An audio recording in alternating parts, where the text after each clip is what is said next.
भारतीय ज्ञान परंपरा की इस श्रृंखला में आइए सफ़र तय करते हैं अपने बचपन की पुरानी यादों का। तो मैं सीधे सीधे आपसे विषय का जिक्र ना करते हुए आपको ले चलूँगी उन दो कहानियों की तरफ जो अपने आप उन ग्रंथों का स्मरण करवाएंगी जो भारतीय ज्ञान परंपरा की अमूल्य धरोहर है।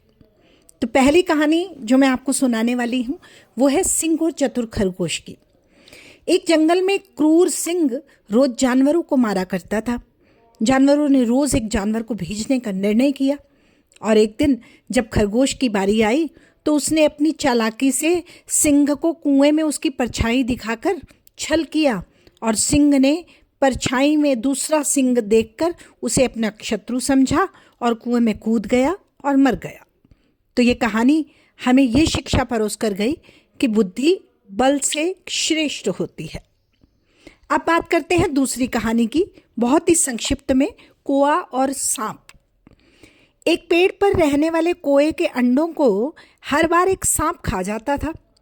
परेशान होकर कोए ने बुद्धि से काम लिया और उसने एक सोने का हार उठाकर सांप के बिल में डाल दिया। राजा के सैनिक रानी के उस हार को खोजते हुए आए और बिल में उन्होंने तलवार डालकर उस सांप को भी मार डाला। और इस कहानी ने हमें तब भी शिक्षा दी थी और वही शिक्षा आज भी ये कहानी प्रसारित करती है कि बुद्धि और उपाय से बड़े बड़े शत्रुओं को भी हराया जा सकता है। तो आइए, मैं समझ सकती हूँ आपकी स्मृतियों में बचपन की इन कहानियों के साथ साथ ताज़ा हो गए होंगे ज़रूर वो दोनों ग्रंथ जो शुरू से हमारे लिए बहुत रुचिकर, आनंदकारी और ज्ञानवर्धन करने वाले ग्रंथ रहे हैं और जो भारतीय ज्ञान परंपरा में भारत की संस्कृति और अमूल्य धरोहर के रूप में आज भी स्थापित है। उस ज्ञान परंपरा में अर्थात सबसे पहले जानते हैं पंचतंत्र को, जो ज्ञान और जीवन दर्शन दोनों का पथ प्रदर्शक रहा है। तो पहले बात करते हैं पंचतंत्र के परिचय की। पंचतंत्र संस्कृत का एक प्रसिद्ध नीति ग्रंथ है जिसके रचयिता हैं विष्णु शर्मा। विश्व की सबसे प्राचीन और प्रभावशाली कथा साहित्य की परंपरा है ये पंचतंत्र। और पंचतंत्र में 5 तंत्र हैं, 5 भाग हैं। पहला भाग है मित्र भेद, मित्रों में फूट डालने की नीति का जिक्र है इसमें। दूसरा है मित्र लाभ, मित्र प्राप्ति का महत्व बताता है। तीसरा है काकोलूकियम, शत्रु और मित्र की पहचान करना सिखाता है। और चौथा है लब्ध प्रणाश, प्राप्त वस्तु का नाश। और अंतिम भाग है अपरीक्षित कारक, बिना सोचे समझे कार्य करना। जी हाँ, भारतीय ज्ञान परंपरा में जीवन बोध का सजीव ग्रंथ है ये पंचतंत्र। ये गहन नीति, ज्ञान परंपरा को और व्यवहार कौशल का अद्भुत संगम है। इसमें अत्यंत सहजता से मनुष्य के स्वभाव, समाज की जटिलताएं, संबंधों की सूक्ष्मता को चित्रित किया गया है।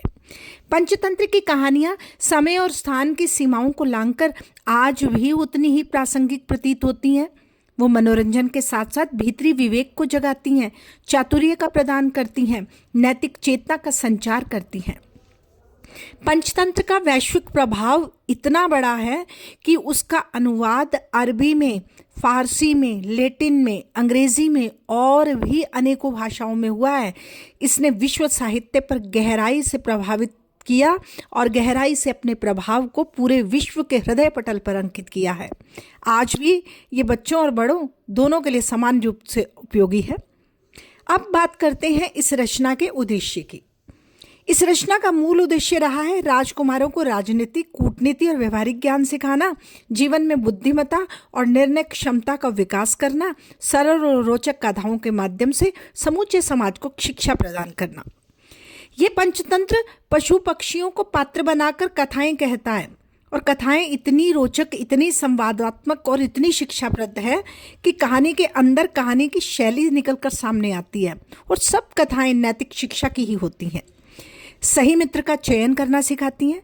लालच, मूर्खता, जल्दबाजी से नुकसान होता है, इस एक नीति पर हमारे अंदर एक सोच समझ विकसित करती हैं।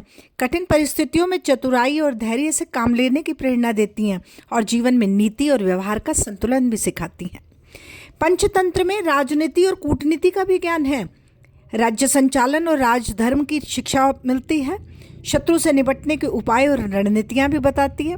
कूटनीति, चालाकी और बुद्धिमत्ता के अनेक उदाहरण हैं और ये ग्रंथ प्राचीन भारतीय राजनीतिक दर्शन का महत्वपूर्ण स्रोत है। भारतीय ज्ञान परंपरा का हीरा है, हीरा।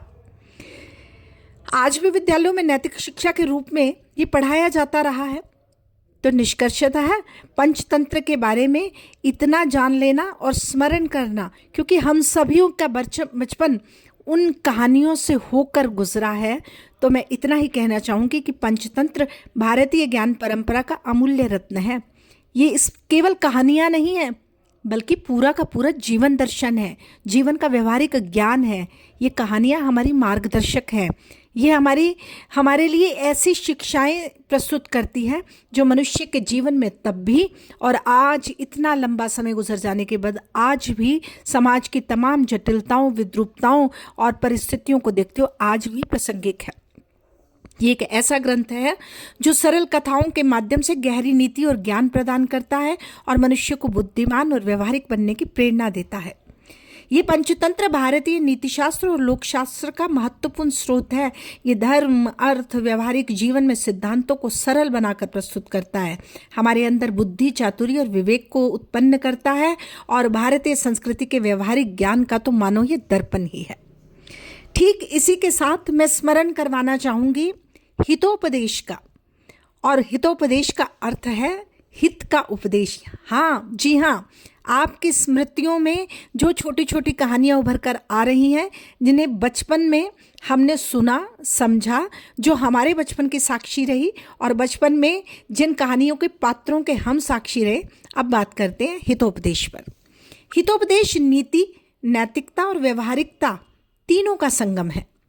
इसकी कथाएं इतनी रोचक हैं कि जीवन के गूढ़ सत्यों को सहजता से समझा देती हैं।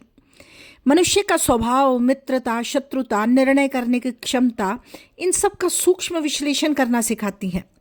इसकी कथाएं और शिक्षाएं केवल बुद्धि का विकास नहीं करती, बल्कि जीवन में नैतिक मूल्यों को भी दृढ़ बनाने का काम करती है। और यही भारतीय ज्ञान परंपरा की प्रासंगिकता है, जिसकी ज़रूरत आज केवल भारत को नहीं, समूचे विश्व को है। ये ग्रंथ भारतीय चिंतन की व्यवहारिकता और लोकहित की भावना का बहुत बड़ा प्रतीक है। 4 भाग हैं इस ग्रंथ के। पहला है मित्र लाभ, जिसमें मित्र बनाने की नीति बताई गई है। दूसरा है जिसमें मित्र में फूट डालने के कारण से जुड़ा हुआ भाग है। और तीसरा भाग है शत्रु और संघर्ष का, यानी कि विग्रह का। और चौथा भाग है मेल मिलाप और समझौता अर्थात संधि का। इस पूरी रचना का उद्देश्य नैतिक, व्यवहारिक और राजनीतिक शिक्षा देना रहा है। विशेष रूप से राजकुमारों पर, सत्ता पर आसीन व्यक्तित्व को नीति और जीवन का ज्ञान सिखाना इस ग्रंथ का उद्देश्य था। मनुष्य के जीवन में सही निर्णय लेने की क्षमता विकसित करती हैं इसकी कहानियाँ। पशु पक्षी पात्र हैं और शैली पूरी तरह से रोचक है, शिक्षाप्रद है। अंत में नैतिक शिक्षा है और संवाद स्थापित करते हैं इसमें पशु पक्षी मनुष्य से और मनुष्य इस कहानियों के तमाम पात्रों से। हितोपदेश भारतीय नीति शास्त्र का महत्वपूर्ण अंग है। इसमें धर्म है, अर्थ है, काम है, मोक्ष है, तमाम पुरुषार्थों की समझ ये हमारे अंदर पैदा करता है, हमारे अंदर के सदाचार को, विवेक को, बुद्धिमत्ता को जगाता है और लोक ज्ञान और शास्त्रीय ज्ञान के पुट को प्रस्तुत करता है। मित्रता का सही चयन करना सिखाता है। धोखा, लालच, अहंकार, इन सब के दुष्परिणामों पर भी हमें प्रकाश डालता है। संकट में धैर्य और बुद्धि से काम लेने की प्रेरणा देता है और जीवन में नीति और व्यवहार का संतुलन बनाए रखना भी सिखाता है।